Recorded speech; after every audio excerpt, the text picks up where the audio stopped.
Hello there everyone, and welcome back to yet another beautiful video. Today, I am continuing my streak of actually uploading by talking about another designer. This designer is a part of the Antwerp 6. Now, of course, the Antwerp 6 I have talked about many times on this channel, or at least certain designers from the Antwerp 6, including Raf Simons and de la Meester. But today we'll talk about someone who, in my opinion, holds an interesting place within the Antwerp 6, and that is not because they don't do well. They definitely have performed extremely well within their area of fashion, and they continue to perform very well. For a matter of fact, this designer reached their 100th fashion show in 2017 after only reaching 50 fashion shows in 2014, which doesn't even make comprehensible sense in my brain. How you would have around 50 more fashion shows in 3 years, but either way, that's Dries Van Noten.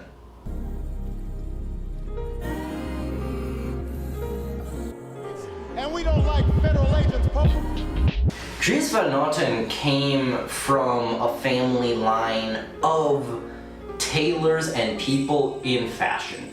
So at age 18, when he ended up going to the Royal Academy of Fine Arts in Antwerp, he said himself it was more of a logical decision.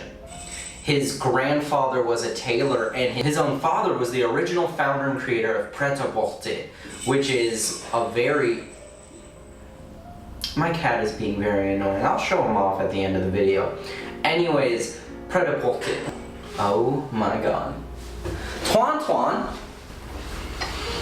as this little guy decided to interrupt my video, we'll have him sitting here for the rest of it. Isn't that right? This is Tuan, everyone.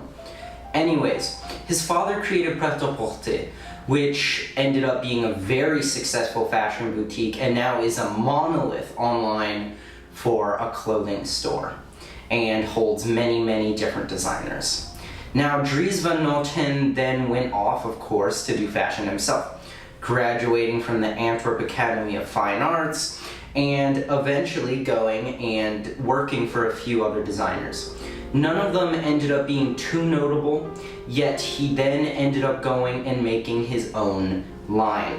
This was very important for him because, once again, all his decisions in fashion seemed to be very logical.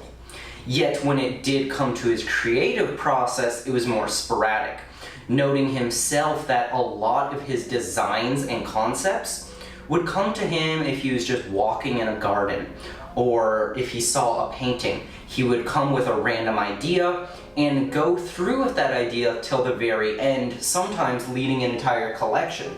And you could see this a lot in his designs that almost do feel painting-esque.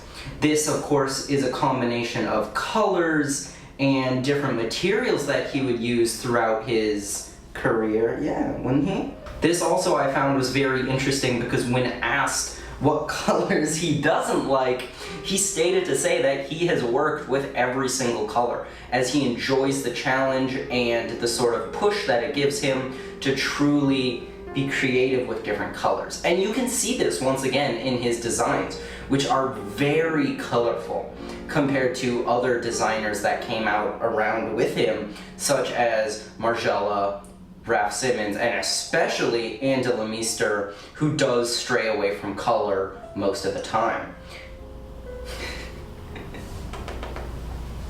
But yeah, he himself continues to do very well to this day as a very established designer.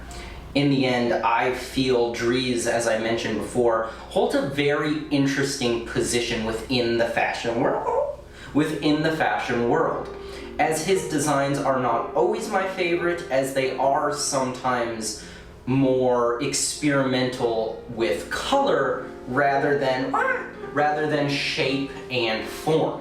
Yet this does not take away from the craftsmanship or any materials used within the pieces. Okay, you wanna go? Let's put you away. There goes the cat. As always within this part of the video, I do have a piece from him to show off. And to continue with this idea of colors and very fascinating fabric use, we have this double-breasted blazer that I'm wearing right now. As you can see, it has a cropped body throughout the whole piece, and it is this amazing velvet and felt blazer. The color is a gorgeous bright orange/red with brown double-breasted buttons as previously mentioned. Once again, I feel out of any piece I could have shown off from him, this piece shows the most essence of him. And it kind of comes in because if I were talking about someone like John Alexander Skelton or Paul Hardin, like in my previous video, if you were to see a piece which would be very similar to this, a double-breasted, very fine materialed blazer, you would never see it in a color like this. And I think that is truly where Drees stands out, which is the continuation of fine craftsmanship, attention to detail, love for the craft, and a family history of craft, yet with the twist of color, which a lot of designers do not focus in. Yeah, this was a very short video. I hope you enjoyed meeting my cat. Here's the blazer once more. Dries Van Noten is definitely an exceptional designer, and a lot of his pieces aren't that much either. So I would definitely go, or at least secondhand, sorry. A lot of his pieces aren't that much secondhand. But definitely go and look if you want something colorful in your wardrobe. Dries is the perfect person to start with. And you can even go to some of his collaborations that he's done, like the Werner Pantone, which is one of my favorite collaborations in fashion ever. And I will show pictures up right now. It's exceptional. It truly moves in his idea of colors and almost painting like clothing and perfects it. In my opinion, this is the perfect fashion collaboration. Anyways, enough said. I hope you guys enjoyed this video. I hope you guys learned something. And as always, have an amazing day.